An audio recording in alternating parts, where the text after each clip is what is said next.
the shinansha, or the South Pointing Carriage. The compass, with its needle always pointing to the north, is quite a common thing, and no one thinks that it is remarkable now, though when it was first invented it must have been a wonder. Now long ago in China, there was a still more wonderful invention called the shinansha. This was a kind of chariot with the figure of a man on it, always pointing to the south. No matter how the chariot was placed, the figure always wheeled about and pointed to the south. This curious instrument was invented by Kotai, one of the 3 Chinese emperors of the mythological age. Kotai was the son of the Emperor Yuhi. Before he was born to his mother had a vision which foretold her son would be a great man. One summer evening, she went out to walk in the meadows, to seek the cool breezes which blow at the end of the day, and to gaze with pleasure at the starlit heavens above her. As she looked at the North Star, strange to relate, it shot forth vivid flashes of lightning in every direction, and soon after this her son Kotai came into the world. Kotai in time grew to manhood and succeeded his father, the Emperor Yuhi. His early reign was greatly troubled by the rebel Shiyu. This rebel wanted to make himself king, and many were the battles which he fought to this end. Shiyu was a wicked magician. His head was made of iron, and there was no man that could conquer him. At last Kotai declared war against the rebel, and led his army to battle, and the 2 armies met on the plain called Taroko. The emperor boldly attacked the enemy, but the magician brought down dense fog upon the battlefields, and while the royal army were wandering about in confusion, trying to find their way, Shiyu retreated with his troops, laughing at having fooled the royal army. No matter how strong and brave the emperor's soldiers were, the rebel with his magic could always escape in the end. Kotai returned to his palace, and thought and pondered deeply as how he should conquer the magician, for he was determined not to give up yet. After a long time, he invented the shinansha, with the figure of a man always pointing south, for there were no compasses in those days. With this instrument to show him the way, he need not fear the dense fogs raised up by the magician to confound his men. Kotai again declared war against Shiyu. He placed the shinansha in front of his army and led the way to the battlefield. The battle began in earnest. The rebel was being driven backward by the royal troops when again he resorted to magic, and upon his saying some strange words in a loud voice, immediately a dense fog came down upon the battlefield. But this time no soldier minded the fog. Not one was confused. Kotai, by pointing to the shinansha, could find his way and direct the army without a single mistake.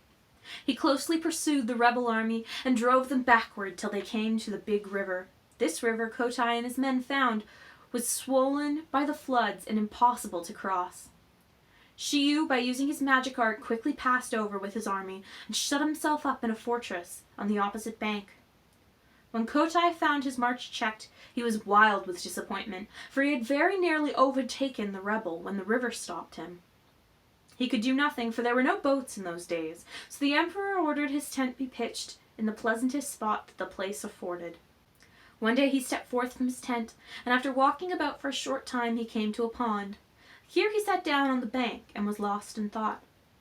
It was autumn. The trees growing along the edge of the water were shedding their leaves, which floated hither and thither on the surface of the pond. By and by, Kotai's attention was attracted to a spider on the brink of the water. The little insect was trying to get onto one of the floating leaves nearby. It did so at last, and was soon floating over the water to the side of the pond. This little incident made the clever emperor think that he might try to make something that could carry himself and his men over the river in the same way that the leaf had carried over the spider. He set to work and persevered till he had invented the first boat. When he found that it was a success, he settled his men to make more, and in time there were enough boats for the whole army. Kotai now took his army across the river and attacked Shiyu's headquarters. He gained a complete victory and so put an end to the war which had troubled his country for so long. The wise and good emperor did not rest till he had secured peace and prosperity throughout his whole land.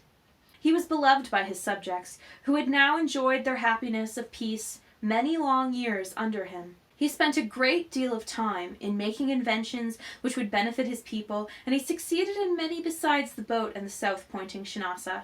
He had reigned about 100 years when one day, as Kotai was looking upwards, the sky became suddenly red, and something came glittering like gold towards the earth.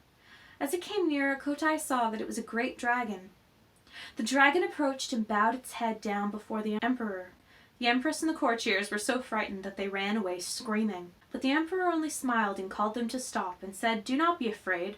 This is a messenger from heaven. My time here is finished." He then mounted the dragon, which began to ascend towards the sky.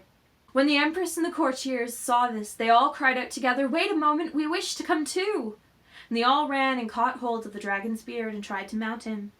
But it was impossible for so many people to ride on a dragon. Several of them hung onto the creature's beard so that when it tried to mount, the hair was pulled out and they fell to the ground. Meanwhile, the empress and a few of the courtiers were safely seated on the dragon's back. The dragon flew up so high in the heavens that in a short time the inmates of the palace, who had been left disappointed, could see them no more. After some time, a bow and arrow dropped to the earth in the courtyard of the palace. They recognized this as having belonged to Emperor Kotai. The courtiers took them up carefully and preserved them as the sacred relics of the palace.